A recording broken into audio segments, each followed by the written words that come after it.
Every year, billions of tires are discarded across the planet. They look harmless, just black rubber circles. Quiet, motionless, but stack them high enough, and they become something else. A fire hazard that can burn for weeks. Thick black smoke swallowing highways for miles. Toxic clouds shutting down entire cities. I've seen it with my own eyes. A single spark, one careless mistake, and suddenly the sky turns black. That's when people realize old tires are not just waste. They are environmental time bombs that now imagine a different scene. Truck after truck arriving at a recycling facility. Thousands of discarded tires collected from repair shops, transport fleets, landfills. Each truckload looks ordinary, nothing dramatic, just rubber, until you unload them. The receiving floor fills rapidly. Tires roll, bounce, pile up against one another. From above, the entire yard looks like a sea of black circles stretching in every direction. An ocean of potential risk or opportunity. Because here's the truth most people never think about. Once those tires are stacked together, the danger multiplies. Heat builds internally. Air pockets trap oxygen. If ignition happens, suppression becomes nearly impossible. These piles can burn for weeks, even months. Firefighters don't extinguish them easily. They contain them, they wait, they endure. That's the reality of unmanaged tire waste.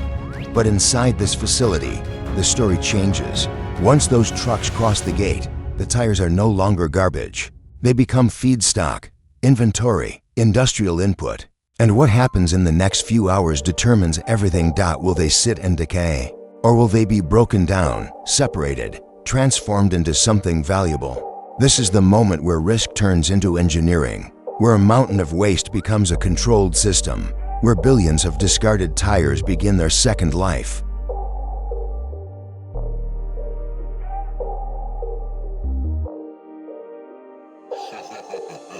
Once the piles are organized, the real work begins. Massive grapples lift entire clusters of tires and drop them onto a conveyor system. Built to handle relentless volume, the air smells faintly of rubber and steel. The noise is constant, controlled, purposeful. Ahead stands the impact crusher. This machine doesn't hesitate. It doesn't struggle, it tears. Rotating shafts armed with hardened blades grab each tire and pull it inward. The rubber resists for a split second, then gives way. Thick sidewalls split apart. Steel belts snap under pressure. In seconds, a perfectly engineered tire is reduced to rough fragments. This is not chaos. It's precision violence. The crushing process must be exact. Too aggressive, and valuable material is damaged. Too weak, and the steel remains tangled inside the rubber. Sensors monitor torque. Operators watch load levels carefully, because efficiency here determines everything downstream. As the shredding continues, magnets move into position. Powerful separators pull steel wire from the shredded rubber stream. You can actually see it happen. Thin strands of reinforced metal lifted cleanly away from the black fragments. 10 to 15% of every ton will be steel, clean, recyclable, ready to be melted and reborn in another industry. The remaining material moves forward, smaller, more uniform. The crushing phase is complete. What once looked like whole tires is now reduced to manageable pieces prepared for thermal transformation. And this is where the numbers start to matter. From 1 ton of waste tires, we typically recover multiple streams of value. 40 to 50% will eventually become pyrolysis oil. About 30 to 35% will turn into recycled carbon black. A small portion becomes syngas that powers the system itself. But none of that happens without this stage. Because before you can transform rubber into energy, you must first break it down.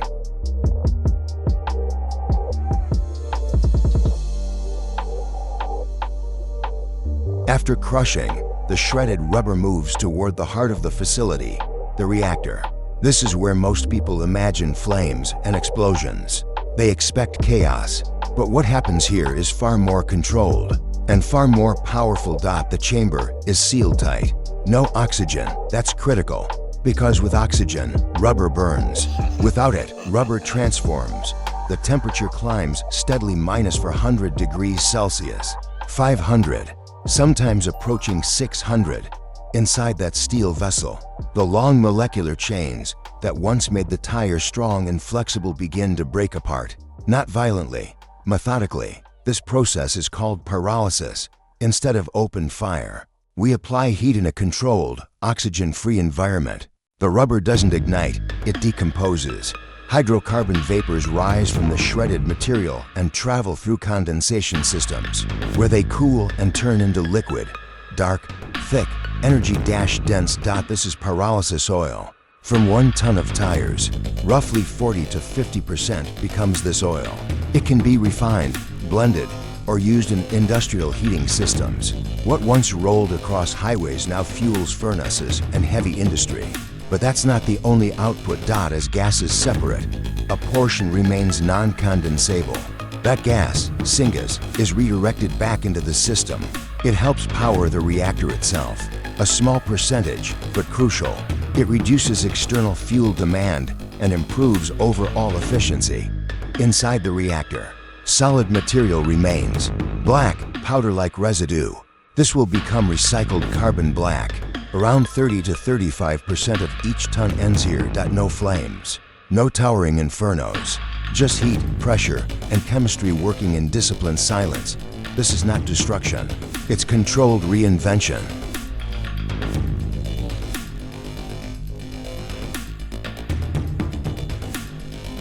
When the reactor cycle ends, the silence feels heavy.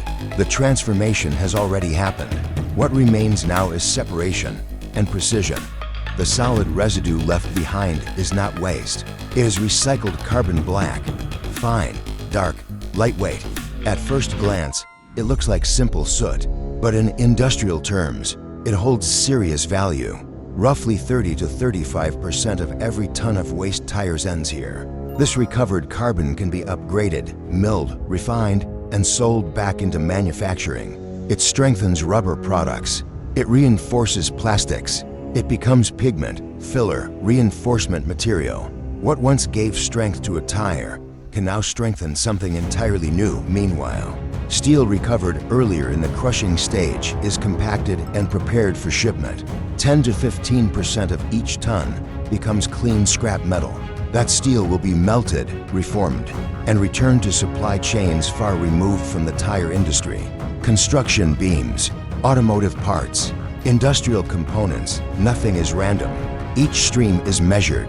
We calculate yield percentages constantly. Oil output, carbon recovery rate, steel purity, gas reuse efficiency. Because in this business, value is not estimated, it is engineered. What started as a mountain of discarded rubber is now divided into defined commodities: oil, carbon, black or steel, energy, gas. The chaotic pile of tires in the receiving yard has been reduced to organized industrial outputs. And this is the moment when perception changes, because what most people saw as waste was actually inventory waiting to be unlocked.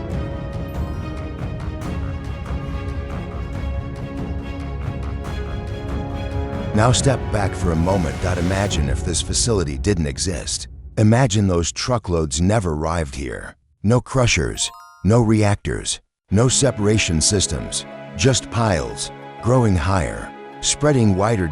Because here's the uncomfortable truth.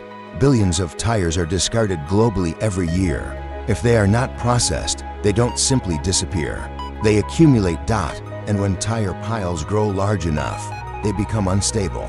Heat builds inside them. Air circulates between the gaps. All it takes is one ignition source, lightning, friction, arson, and the result is catastrophic. Tire fires are not ordinary fires. They burn hotter, longer, harder to extinguish. Thick black smoke can clog highways for miles. Oil runoff contaminates soil and water. Cleanup can take months, sometimes years. That is the cost of inaction. This is why every stage inside this plant matters. The crushing, the separation, the controlled thermal process, the recovery of oil, carbon black, steel, and syngas. 40 to 50% becomes pyrolysis oil. Usable energy, 30 to 35% becomes recycled carbon black. Industrial material, 10 to 15% becomes steel, returned to metal supply chains. A small portion becomes syngas, helping power the system itself. When managed correctly, nearly the entire tire is transformed. When ignored, nearly the entire tire becomes a liability. That difference between hazard and resource defines this industry, and the responsibility is enormous. Because the world is not producing fewer tires, it is producing more.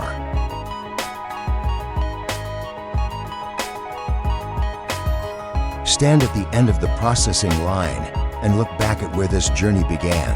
A truckload of discarded tires, a receiving floor covered in black circles, a potential environmental disaster waiting for a spark. Now look at what remains. Measured tanks of pyrolysis oil, 40 to 50% of what once rolled across highways. Stored energy, ready to fuel heavy industry. Refined recycled carbon black, 30 to 35%. Powder that will reinforce new rubber, strengthen plastics. Return to manufacturing lines instead of sitting in landfills. Compressed bundles of steel, 10 to 15%. Clean metal moving back into global supply chains. And a controlled stream of syngas quietly feeding energy back into the system itself. Nearly every component accounted for. That is the difference engineering makes, because the tire itself was never the problem. The problem was what happened after it wore out. Left unmanaged, tires become environmental time bombs, capable of choking highways with smoke, contaminating land, draining public resources. Managed correctly, they become part of a circular industrial engine. This is what people rarely see. They see the tire when it's new. They feel it gripping the road. They replace it when it's worn. But they don't see this facility. They don't see the crushers reducing it to fragments. They don't see the reactor breaking it down at 500 degrees without flame. They don't see the separation systems recovering oil, carbon, steel, and gas with calculated precision. And maybe that's how it should be. Because true industrial progress doesn't need applause. It needs reliability. Billions of tires will continue to reach end of life every year. That will not stop. The only question is whether we treat them as waste or as resource. Inside facilities like this, the answer is clear. We don't see mountains of discarded rubber. We see stored energy. We see raw materials. We see opportunity waiting to be engineered. And as long as the trucks keep arriving, the system keeps running.